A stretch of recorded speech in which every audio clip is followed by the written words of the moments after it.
Bonjour à tous, une petite vidéo destinée au cinquième concernant la schématisation des circuits électriques, une partie importante pour la suite, donc à ne pas négliger. Je vous invite donc à aller sur le site PCCL qui pourra nous servir donc de support de compréhension. Vous allez sur cinquième bien évidemment, et là vous avez un onglet qui s'intitule Circuit schématisation. Vous allez dessus, effectivement, je vais donc récapituler un petit peu les notions importantes à savoir.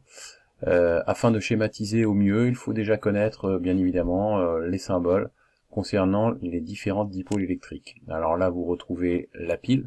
Là, c'est une pile de 4,5 volts, une pile plate, avec effectivement le pôle plus qui va être représenté par la grande borne, le pôle moins par une petite borne épaisse.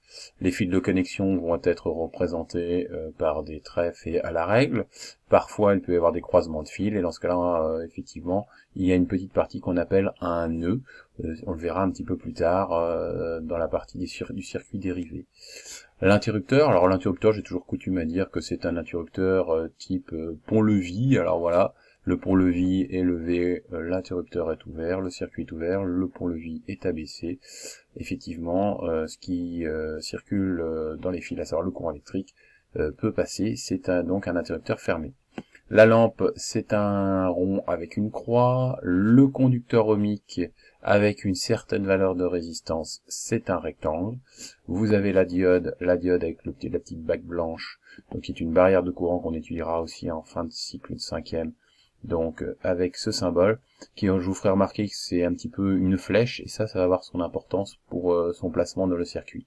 Vous avez exactement la même chose, la diode électroluminescente, sauf que lorsque le courant passe dans le bon sens, qui a un sens de fonctionnement, la DEL brille. Enfin, le moteur représenté par un rond avec un M. Vous avez d'autres dipôles que vous pouvez donc visualiser dans votre bouquin, dans votre livre. Qu'est-ce qu'on peut rajouter? Alors, à savoir le générateur. Si vous n'êtes pas obligé d'utiliser une pile, parfois c'est un générateur. Le générateur, c'est le G, donc avec le pôle plus et le pôle moins. Il existe deux types de courant. Le courant continu qu'on utilise en cinquième et en quatrième. Le courant alternatif que l'on utilise en troisième. Et là, à ce moment-là, on utilisera un générateur avec une petite vague. Voilà, vous retrouvez le moteur, la DEL, l'iode, le fusible, rarement utilisé dans un circuit au collège, mais quand même à savoir que c'est un rectangle avec un fil intérieur. Très utilisé en quatrième, donc l'ampèremètre, le voltmètre, le ohmmètre, des appareils de mesure.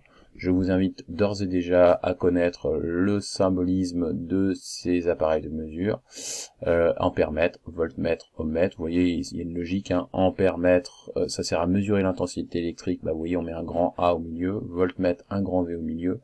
Ohmmètre, c'est particulier, c'est pour la mesure de résistance du conducteur ohmique, on verra ça en quatrième, et là c'est le symbole oméga. Vous retrouvez la lampe, les interrupteurs et le fil de connexion. Je reviens sur le site PCCL, mise en application. Alors là vous avez un circuit tout simple, un circuit série avec une pile, un interrupteur et une lampe. Vous voyez, on actionne l'interrupteur, le courant circule. On va pouvoir procéder à la schématisation. Finalement, chacun des fils va être fait à la règle et on va essayer d'adopter une forme rectangulaire pour ce type de circuit. Voilà. Donc vous voyez ici, chaque fil, les trois fils que nous retrouvons, on a des parties de circuit linéaires faites à la règle. Il ne nous reste plus qu'à compléter et à remplacer les différents dipôles, les trois dipôles, par leur symbole. Là, vous avez bien évidemment la pile, on va la mettre dans le bon ordre. Voilà, on connecte la pile. Là, vous avez la lampe, on va prendre la lampe, il faut donc connaître son symbole.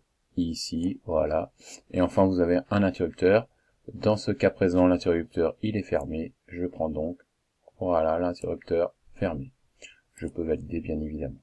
C'est le bon schéma. On peut cliquer sur suivant. Voilà.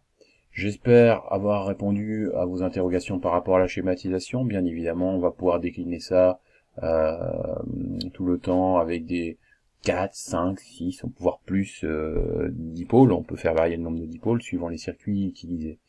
On ne peut pas communiquer en électricité si on ne maîtrise pas la schématisation. Donc, méditez bien cette petite vidéo.